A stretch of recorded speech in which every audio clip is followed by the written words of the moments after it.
Pedro Nuno Santos, muito boa noite, bem-vindo. Muito obrigado, boa noite. Vamos então para eleições antecipadas. Começo por lhe perguntar, para olharmos para a situação que aqui nos traz e olharmos para o futuro e para a campanha eleitoral, porque é que o PS mudou em semanas de opinião sobre uma comissão de inquérito? Recordo-me de o Chega ter feito essa proposta e o PS, não sei também se pela sua voz, dizer não faz sentido uma comissão de inquérito, vai até desvirtuar para aquilo que uma comissão serve. Mudou porquê? Bom, antes de mais, boa noite. Boa noite. Muito obrigado pela oportunidade. Não, durante cerca de 2 semanas, nós acreditámos que o Primeiro-Ministro ia ser claro e ia responder a todas as questões. Aliás, desde a primeira hora, que a única coisa que eu dizia era que é preciso que o Primeiro-Ministro explique e que tinha a convicção de que haveria boas explicações para aquilo que estava a ser noticiado.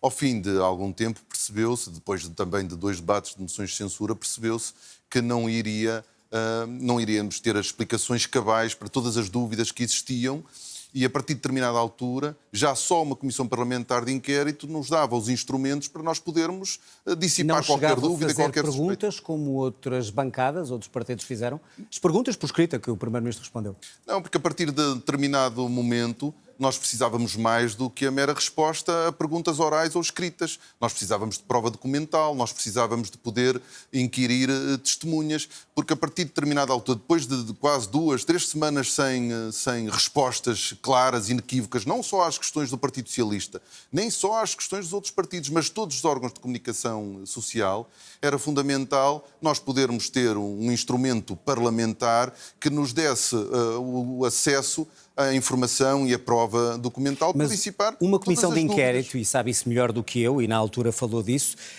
tem por objetivo avaliar, neste caso, algo que foi feito no desempenho de funções públicas. Ora, aqui é a vida privada de um Primeiro-Ministro, que tem implicações depois públicas. De qualquer maneira, disso, não vamos distorcer a finalidade da Comissão. Isso não é distorcer a finalidade da Comissão. Não, porque neste caso em concreto, a vida privada e profissional cruza-se com a atividade política de Primeiro-Ministro. E era fundamental nós percebermos a natureza daquela empresa, o nível de influência do Primeiro-Ministro naquela empresa e um conjunto de outras, nomeadamente potenciais riscos de conflito de interesse. Era fundamental nós dissiparmos qualquer dúvida e qualquer suspeita que existiam, e não era da parte apenas do Partido Socialista, mas que existiam na sociedade portuguesa, desde logo também em todos os analistas. E isso só se conseguiria fazer através de uma comissão parlamentar de inquérito.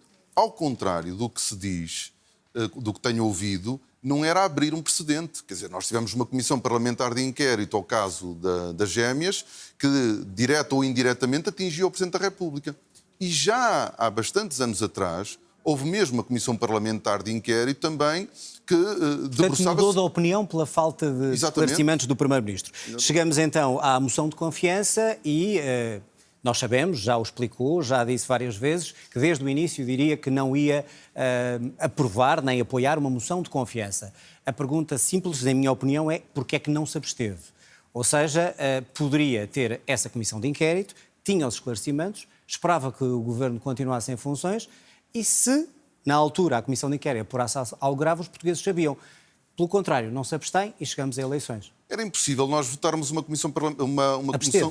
Não, era impossível. Mas isso significaria a viabilização da moção de confiança. Mas não aprová-la. Mas está bem, mas o resultado era o mesmo. O resultado era a viabilização de uma moção de confiança e tinha sido o Partido Socialista que, com o seu voto, teria permitido a viabilização de uma moção de confiança. Ora, se nós estivéssemos em janeiro e fosse apresentada uma moção de confiança por parte do Governo no Parlamento, nós também a inviabilizaríamos, também a chumbaríamos.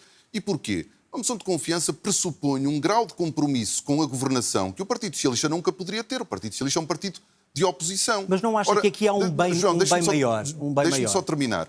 Nós, em janeiro, nós inviabilizaríamos qualquer moção de confiança. O que aconteceu nas últimas semanas foi acrescentar razões para se chumbar uma moção de confiança, não diminuir essas razões. E é por isso que nós dissemos, nos 2 debates de moção de censura, eu próprio disse que se o seu Primeiro-Ministro apresentasse uma moção de confiança, ela teria o chumbo do PS.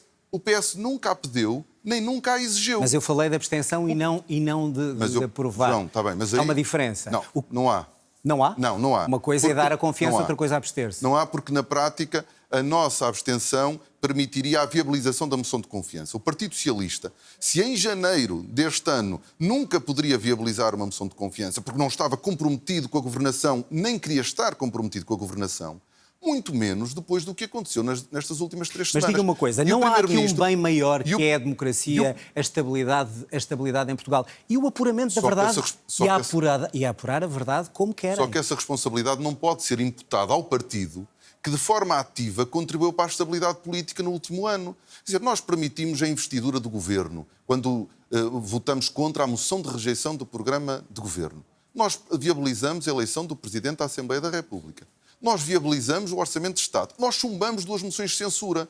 O Primeiro-Ministro decidiu que queria apresentar uma moção de confiança que sabia de antemão que seria chumbada. Bom. E, portanto, essa pergunta não pode ser colocada ao PS. Pode ser colocada, a resposta é que pode ser diferente. É uma força de expressão, claro que pode. O que eu quero dizer com isso é que não deve ser assacada ao Partido Socialista a responsabilidade que, na realidade, é só de uma pessoa. Eu não falo aqui de responsabilidade, eu falo de não precipitar o país numa crise ainda maior, numa altura em que há uma crise mundial. Só que não foi o Partido Socialista que precipitou o país numa crise. Vamos estar nesse gremeiro de culpas. Não podemos. Não podemos porque às páginas tantas é tudo mais ou menos a mesma coisa e não é. Porque nós só estamos numa situação de crise política em Portugal por causa de uma única pessoa, por causa de um caso que envolve o Primeiro-Ministro, pela falta de explicações para esse caso e porque o Primeiro-Ministro, sabendo de antemão o resultado de uma moção de confiança, decidiu mesmo assim apresentá-lo. Portanto, não poderia voltar atrás porque tinha uma palavra dada sobre isso. É essa a questão. Mais do que isso. Porque a interpretação que seria feita daqui em diante seria uma interpretação completamente errada sobre a forma que o Partido Socialista vê este governo. Como é que nós chegaríamos a outubro, quando depois de darmos um voto de confiança, nós teríamos, quer dizer, continuaríamos a pedir esse voto de confiança no governo? Muito bem, até chegarmos à votação e à moção de confiança, tem consciência que fizeram tudo entre os dois, e estou a falar entre si e Luís Montenegro, para evitar chegar aqui? Não, o Primeiro-Ministro claramente tentou, acho que toda a gente viu, o Primeiro-Ministro a usar a moção de confiança para tentar condicionar a Comissão Parlamentar de Inquérito. Mas antes disso, fora do Parlamento, não tiveram conversas nesse sentido? Não houve nenhuma conversa entre mim e o Primeiro-Ministro antes do debate da moção de confiança. E depois ficámos depois vimos aquele espetáculo de quem dá mais sobre o tempo de duração. Um espetáculo degradante. Mas chegamos à conclusão que é por 10 dias que não se evitou uma eleição antecipada entre os 80 dias da Comissão... Mais uma vez, João, obviamente que as perguntas podem ser feitas a mim, mas na realidade... Farei também ao Primeiro-Ministro quando ele aqui estiver. Mas na realidade essa pergunta deve ser feita ao Primeiro-Ministro. Porquê? Não há na memória de ninguém um inquirido condicionar ou determinar os prazos de uma Comissão Parlamentar de Inquérito. Quer dizer, o Presidente da República, não passa pela cabeça de ninguém que o Presidente da República tivesse tentado sequer condicionar os prazos da Comissão Parlamentar de Inquérito ao caso das Gêmeas. Não passa pela cabeça de ninguém que fosse o Ricardo Salgado a determinar o prazo da Comissão Parlamentar de Inquérito ao BES. E acha que o Presidente da República fez tudo... E naquela tarde, peço desculpas, não só uma última nota, naquele dia nós só estávamos a discutir a moção de confiança. O Governo é que quis usar a moção de confiança e já percebi que antes disso não conseguiram chegar antes a um acordo, antes de estarem no Parlamento a debater isso. Um acordo para quê? Quer dizer, porque não sei, poderiam-se entender para evitar que o país entrasse em eleições. O Governo tentou, o Governo no dia do debate da moção de confiança... Mas o PS não iria votar. Mas João, tentou que o PS e o PSD pudessem fazer uma reunião à porta fechada para clarificar... Mas eu digo antes, não digo no Parlamento, isso vimos todos. Não, está bem, mas o Governo tentou. Muito bem, e o Presidente, antes de chegarmos a esse ponto, acha que se empenhou, fez tudo, falou com o Presidente, tentaram chegar a um consenso ou isso não esteve em cima da mesa sequer? Não, o Presidente da República acompanhou e eu não posso, nem devo... Não quero que revele as conversas. Falo só em empenho. Foi público, acho que pela própria voz do Sr. Presidente da República, que tinha havido contactos, pelo menos comigo houve, e julgo que também houve com o Primeiro-Ministro. Agora, de facto, nós não estamos aqui numa situação em que há uma responsabilidade partilhada entre PS e Governo. Não foi o PS que criou esta crise, que esteve na origem desta crise. Já está claro. Nenhum partido político, nem nenhum órgão de comunicação social, embora A comunicação social é quem tenha iniciado a noticiada então, a investigação. Isso leva-me a esta dúvida. Ouvi o senhor dizer em entrevistas e também no Parlamento, o Primeiro-Ministro tem demasiadas coisas a esconder, está a esconder. O que é que o Primeiro-Ministro está a esconder? Pergunto-lhe eu, quando faz essa acusação. Eu não quero continuar a fazer acusações, nem fiz nunca nenhuma acusação. Mas disse várias vezes, há demasiado coisas a ser escondidas. A verdade é que havia um conjunto de dúvidas no debate público que não estavam a ser clarificadas de forma cabal. E nós achamos que a Comissão Parlamentar de Inquérito era um fórum ideal para dissipar qualquer dúvida que é insuportável que subsista sobre um Primeiro-Ministro. E o PS sabe mais coisas que o Primeiro-Ministro esteja a esconder? Fizeram alguma investigação que vos tenha levado a dizer que só mesmo em comissão de inquérito? Ou é apenas as notícias que nós damos? Não, as notícias que têm sido dadas pela comunicação social e as respostas que não têm sido dadas a muitas das perguntas que a comunicação social... Portanto, o PS não tem mais informação sobre o que o Primeiro-Ministro estaria a esconder? Não, o Partido Socialista aquilo que sabe é aquilo que é do domínio público. Deixe-me colocar esta questão. O senhor já falou das empresas do seu pai, já foi ao Parlamento quando era ministro, confrontado com a situação. O que lhe pergunto é, se for eleito primeiro-ministro no futuro, não poderia também, no futuro, ter acusações e suspeições, e pergunto-lhe se não seria justo, de, hipoteticamente, como primeiro-ministro, tomar decisões que poderiam beneficiar uma empresa familiar, neste caso a do seu pai, onde já trabalhou. Sabe melhor do que eu que essa empresa, estive a olhar para os contratos, tem contratos públicos e alguns de ajuste direto. Não seria legítimo e, ao mesmo tempo, também pode acontecer com o Primeiro-Ministro que levantem essa dúvida? Só que, no meu caso, as dúvidas já foram levantadas. A grande diferença... Mas não era Primeiro-Ministro? Não, está bem, mas era Primeiro-Ministro? Não, João, mas era Ministro das Infraestruturas e da Habitação.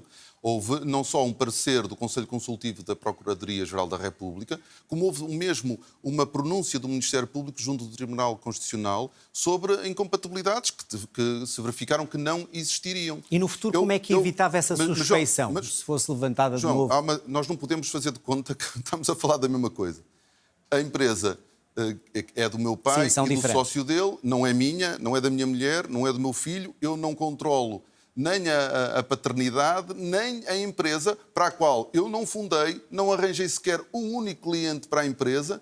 E, portanto, é uma empresa que tem 40, 50 anos, tem filiais, tem muitos trabalhadores... Mas eu falo de futuros conflitos estamos a falar de interesse. de coisas completamente diferentes. Sem dúvida. Mas, de qualquer maneira, se o senhor for Primeiro-Ministro e o seu pai tiver uma empresa que tem contratos com o Estado, se continuar a fazer os contratos que faz agora, então é legítimo também que façam isso. Eu pergunto-lhe, como é que poderá afastar essa suspeição e se faz sentido, já que dizem que os mecanismos não funcionam, como é que se deve fazer para evitar situações semelhantes? Se o senhor for Primeiro-Ministro. Eu julgo, mais uma vez, a empresa do seu Primeiro-Ministro foi uma empresa criada pelo seu Primeiro-Ministro com clientes... Já percebemos as diferenças. Não, está bem, mas é que as diferenças também contam depois das conclusões que se retiram.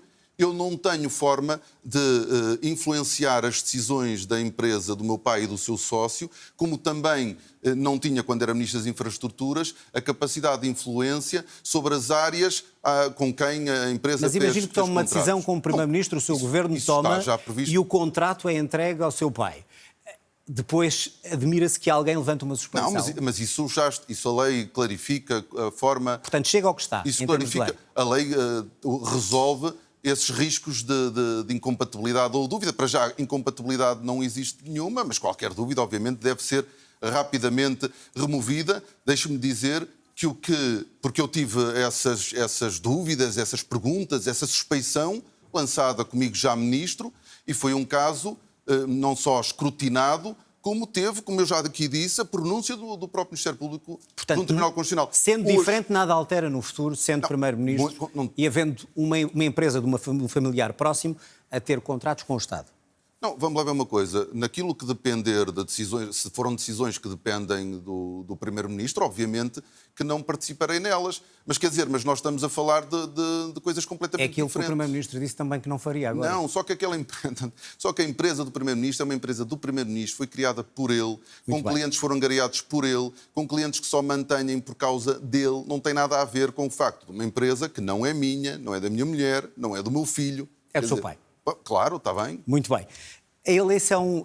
Mas sim, porque... é para avançarmos para o futuro. Não, claro. Porque depois nós temos, o próprio PSD e o CDS fazem isso nas caixas de comentários de forma mais ou menos assumida, menos assumida, tentando misturar, fazer de conta que as coisas têm uma coisa a ver com a outra quando não têm. Este tema vai ser tema de campanha do PS? O que aconteceu com o Primeiro-Ministro? O que o Primeiro-Ministro está sujeito? Nós queremos discutir os problemas do país e dos portugueses. Por isso lhe pergunto. E diferenças de projeto. Mas, obviamente, que também há diferença de lideranças. Isso também está numa campanha. E, portanto, é tema. E nesta campanha em particular, nós não podemos também ignorar o que é que nos trouxe a ela. E o que nos trouxe a ela foram dúvidas sobre a ética e a transparência do Primeiro-Ministro. Então não acha que isso poderá contrariar o pedido feito do Presidente quando convocou eleições a dizer discutem projetos e façam uma campanha com elevação?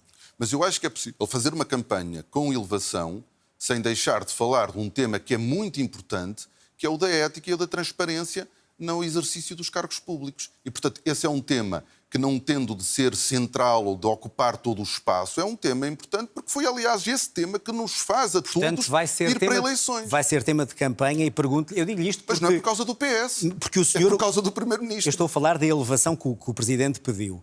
O senhor, por exemplo, falou em cobardia do Primeiro-Ministro, que precisamos de um Primeiro-Ministro honesto, ou seja, está a falar de cobarde e de desonesto. E este tipo de linguagem vai continuar na campanha? Este tipo de campanha? Bem, mas temos... Dar o contexto, sim. Exatamente.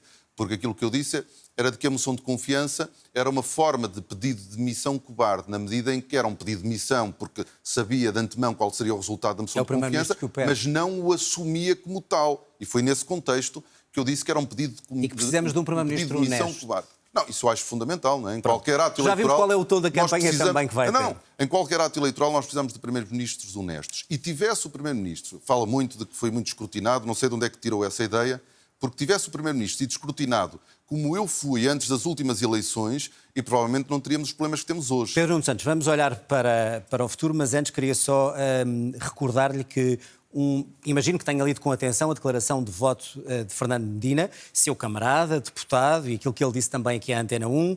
Diz que ouviu muitas insinuações, calunas, falsidades, sem qualquer demonstração, tentativas de aproveitamento político que não me parecem próprias. Não vou continuar. Eu pergunto-lhe se revê em algumas destas críticas, se é também um destinatário do que o seu camarada diz. Não, eu não consigo, não sei se sou ou não sou destinatário das declarações do meu camarada. A única coisa, Fernando Medina, a única coisa que lhe posso dizer é, ponto 1, que o Partido Socialista é um partido com uma grande dimensão, aberto, onde as pessoas podem e expressam a sua opinião livremente. O que é também importante saber-se é que nós tivemos a oportunidade, eu próprio, de reunir com os presidentes de Federação do Partido Socialista, com a Comissão Política Nacional, e a unanimidade é total tanto com os presidentes de Federação como na Comissão Política Nacional, relativamente à forma com que o PS... falou em insinuações, relativamente à forma com que o PS lidou com este processo. Portanto, a opinião de Fernando Medina é respeitável, um líder deve ouvir todas as opiniões, e foi isso que eu fiz. Reuni com os presidentes de Federação, reuni com a Comissão Política Venceu Nacional. A maioria e não as vozes não é só a maioria, é que foi absolutamente consensual no partido a forma como nós fomos gerindo este processo. Ouvimos há pouco aqui a notícia de que foi marcado finalmente o julgamento do caso José Sócrates. Eu pergunto-lhe se é um caso comparável ao que está a acontecer com Luís Montenegro, como, por exemplo, o Chega faz com o cartaz que está na rua. José Sócrates é comparável a Luís Montenegro? Eu não vou fazer nenhum comentário, nenhum juízo desse ponto de vista. Não me cabe a mim. Julgo que que começou hoje, ou começará em breve, não é hoje, começará em breve o julgamento. Em junho? Portanto, eu não me vou pronunciar. Não, a questão é se é um caso parecido com as realidades são diferentes e eu não vou fazer nenhum juízo de comparação entre os dois casos. Faltou ou tem faltado autocrítica ao PS em relação a José Sócrates? Não, o Partido Socialista já resolveu esse tema. Nós não estamos permanentemente... Mas fez a autocrítica? Não, claro, nós vamos aprendendo sempre com tudo aquilo que nos acontece a nós e acontece às nossas governações. Eu recordo de algumas reuniões em que alguns socialistas diziam temos que fazer autocrítica e caíam todos em cima de quem tinha uma voz dissonante. Mas essa autoavaliação é uma tarefa constante e permanente, não só no que diz respeito a um caso em particular, mas a todos, mesmo até à própria governação. Isso é o trabalho que um partido deve fazer. Nós acabamos um governo há um ano atrás e nós não fizemos tudo bem. E nós temos de ter a capacidade de olhar, perceber o que é que correu bem, o que é que correu mal e ir corrigindo. Isso faz parte da vida de um partido que não tem medo de olhar para o que fez e de tirar conclusões.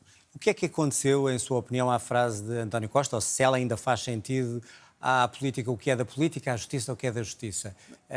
Ainda faz sentido ou deixou de fazer sentido? Não, a separação entre os poderes é um princípio basilar, é um pilar, aliás, fundamental do nosso Estado de Direito Mas democrático. aqui não estamos a falar, nos casos que nos levaram a estas eleições, de justiça com política misturada? O que a Justiça tiver que fazer com este caso, fará, e o Partido Socialista não se imiscui no trabalho da Justiça. Outra coisa é o trabalho que a política deve fazer. A Comissão Parlamentar de Inquérito é um instrumento do Parlamento. Vamos então olhar para eleições. Se ganhar as eleições sem maioria, já disse que pede reciprocidade ao PSD, é o mínimo que espera que o PSD faça consigo como Primeiro-Ministro, o que fez o Pedro Nuno Santos quando o governo da AD foi para funções. Acha que depois do que chegou até aqui, a forma como discutiram as relações, que imagino que não sejam as melhores nesta altura entre os dois, é possível pedir essa reciprocidade e tê-la? Eu julgo que o PSD deve isso ao país e aos portugueses, não é ao PS. Mesmo com aquela linguagem que eu há pouco disse, de parte a parte? Não. Eu não dou esse peso que o João dá às palavras que aqui dou, porque todos nós ouvimos alguns. Não, está bem, mas elas têm um contexto. Eu expliquei até esse contexto. Mas está de boas relações com o Montenegro, então a pergunta é mais direta. Não, quer dizer, temos uma relação institucional, não é? De líder da oposição com o Primeiro-Ministro, e ela mantém-se e tem que se manter, como é evidente. Acha que ele dará o mesmo apoio que deu, mesmo depois do que lhe fez agora? Eu não fiz mais do que aquilo que um político em Portugal deve fazer, exigir explicações. Foi isso que nós fizemos. Isso não está errado. Isso é mesmo a minha obrigação. Nós não podemos encarar o combate político, a exigência pela transparência e pelas respostas como um problema. Isso faz parte da vida política e da vida democrática. E se estas eleições derem a vitória de novo a Luís Montenegro e à AD, o que é que o senhor faz? Demite-se? Eu só Tem hipótese de continuar?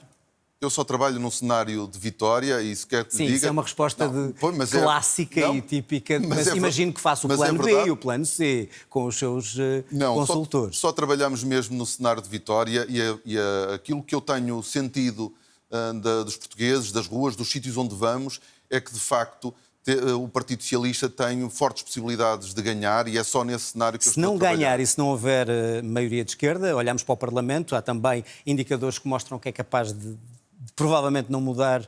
Como é que consegue governar sem maioria de esquerda? Imagina, por exemplo, um Bloco Central, agora não falo com o PSD, falo com a Iniciativa Liberal, se isso for necessário. Não vai olhar para cenários, não vou antecipar cenários, mas deixe-me dizer uma coisa, o PSD também governou sem uma maioria de direita, porque a partir do momento que o PSD excluiu o Chega de qualquer solução de governo, o PSD também decidiu governar nas mesmas condições que nós governaríamos ou governaremos. Ora bem, estas eleições não estavam programadas, o senhor nem chegou aos Estados Gerais que ia fazer e decidir. O programa eleitoral que vai levar é o mesmo ou vai ser diferente? Tem tempo de fazer algo diferente ou acha que aquilo que apresentou há um ano, há pouco mais de um ano, deve ser levado? Nós tivemos um programa eleitoral apresentado há um ano, como acabou de dizer. Aquilo que nós, neste espaço de tempo, temos para fazer é uma atualização desse programa e é isso que nós vamos fazer, uma atualização do programa com novas propostas, mas obviamente que nós não vamos deitar no lixo um programa que Deixe-me só esclarecer uma coisa, porque há pouco não... Eu sei que não quer falar de cenários, mas as coligações para poder governar serão só possíveis à esquerda ou também com a direita? Se chegar aí. Nós não estamos ainda nessa fase. Primeiro não vamos falar de governabilidade. Fazer o melhor possível para termos uma vitória. É que os portugueses têm direito para perceber o que é que conta, é evidente, só que isso depende do resultado e nós teríamos que estar a especular demasiado e acho que não é muito útil. Voltaremos a falar disso seguramente nos debates. Vamos a dois temas. Qual seria a prioridade, ou qual vai ser a prioridade da sua campanha do PS nestas eleições? As prioridades, e vou à prioridade, mas as prioridades serão economia, saúde e habitação. Saúde. E eu na economia, deixa-me dizer uma coisa. Sim. Que essa sim a prioridade, porque nós só vamos conseguir viver melhor no país, ter melhores salários, se nós formos capazes de transformar a economia portuguesa. E aquilo que eu quero, desde logo de início de fazer, é conseguirmos ter um novo relatório Porter que identifique os setores e as áreas tecnológicas onde já temos competências instaladas, mas onde devemos apostar para transformar a economia, qualificarmos, para podermos ter uma economia que pague melhores salários. Nos debates. Essa é a nossa prioridade. Temos pouco tempo e eu queria ser cirúrgico. Saúde. voltaria a mudar tudo. Vimos o Governo a aprovar PPPs. Se for Primeiro-Ministro, as PPPs aprovadas voltam a zero? O Governo... É muito simples a pergunta. Não, é mais complexa do que isso. Nós não não temos tempo para explicar a política de saúde. Nós não temos nenhum dogma com parcerias público-privadas, já tivemos em governos do PS, mas a verdade é que este anúncio de 5 PPPs mais umas 170 PPPs para centros de saúde foi feito sem nenhum estudo, sem nenhuma justificação, e então, foi uma fuga para a frente. Qual será a decisão com Pedro Nuno Santos Primeiro-Ministro? Eu deixo-me dizer que há um problema. Há muitos problemas, mas há um grande, que é a incapacidade que hoje o SNS tem de recrutar e reter médicos. E para nós é claro que nós precisamos, de uma carreira em exclusividade. Certo, falaremos desse programa. PPPs é para voltar atrás ou não? É muito simples. Não é para voltar atrás, porque na realidade não há nada, não é? Quer dizer, tivemos só um anúncio que foi a assunção por parte do Governo da incapacidade de resolver os problemas do SNS. Mas então, se elas forem aprovadas na totalidade, estão aprovadas, se forem implementadas? Eu não considero sequer que tenha sido implementado qualquer parceria público-privada. Foi um anúncio panfletário de quem não conseguiu resolver problema nenhum, só acrescentou novos problemas aos que já existiam. Mas se estiverem em prática, respeita-as? Mas não vai estar nenhuma em prática. Não vai estar em prática, pronto. Estamos a 2 meses das eleições. Estamos com guerras, estamos com o mundo inteiro a discutir aumentos na defesa. O senhor vai respeitar e até quando é que quererá um aumento na defesa se estiver a governar este país? De dinheiros para a defesa. Primeiro há um compromisso que é atingir os 2% do PIB, e esse compromisso que é assumido por nós e é assumido pelo PSD é para ser cumprido. E aí não. E se o dinheiro não chegar, onde é que o vai buscar? Dentro do orçamento, se tiver que fazer opções? Neste momento não existe nenhuma dificuldade, do ponto de vista orçamental, em cumprirmos os 2% do PIB. E é neste ponto em que estamos. Para lá disso, tem de ser bem analisado, porque nós não podemos pôr em causa o Estado Social, a educação, a saúde em Portugal. E por isso nós temos de conseguir equilibrar e garantir que não há recuos em matéria social. E qualquer investimento na área da defesa deve também ser visto por Portugal e tem de ser garantido pelo governo português como tendo efeitos e consequências na economia portuguesa. Muito bem. Se nós conseguirmos que o investimento na defesa tenha consequências na nossa economia, nós podemos também aumentar o rendimento nacional. Cá estaremos para falar desse programa. Para terminar, presidenciais, e eu pergunto-lhe se o resultado desta crise vai influenciar a decisão que tem que tomar, que é qual é o candidato apoiado pelo seu partido. Bom, não tem, uma coisa não tem a ver com a outra, e relativamente a esse tema continuamos à espera de... Exatamente, a disponibilidade... De António Vitorino. Não, da disponibilidade dos diferentes candidatos da área do PS para depois o PS poder fazer a escolha. Mas continua à espera de António Vitorino? Não acha que poderá ser tarde demais? Eu não estou à espera de ninguém em particular. Eu estou à espera é que quem deseje ser candidato a Presidente da República da área do PS manifeste essa vontade. Eles não o fizeram oficialmente, mas pelas declarações que fazem, são putativos candidatos.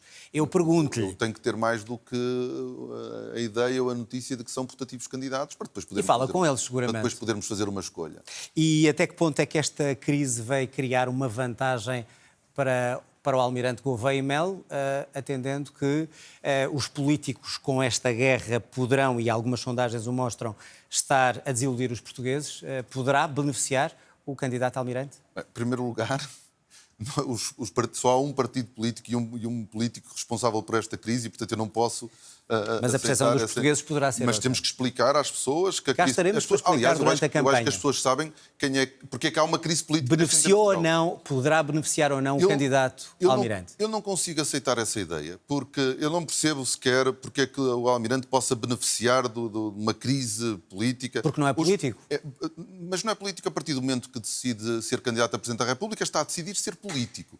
E depois, não há democracia parlamentar em nenhum país do mundo que se faça sem partidos políticos. E é muito importante e ainda bem, apesar de nós não desejarmos eleições, ainda bem que nós vivemos num país que pode resolver uma crise política com recurso a um ato eleitoral. Isso é uma grande vitória que os portugueses conseguiram há 50 anos, que nós não podemos perder.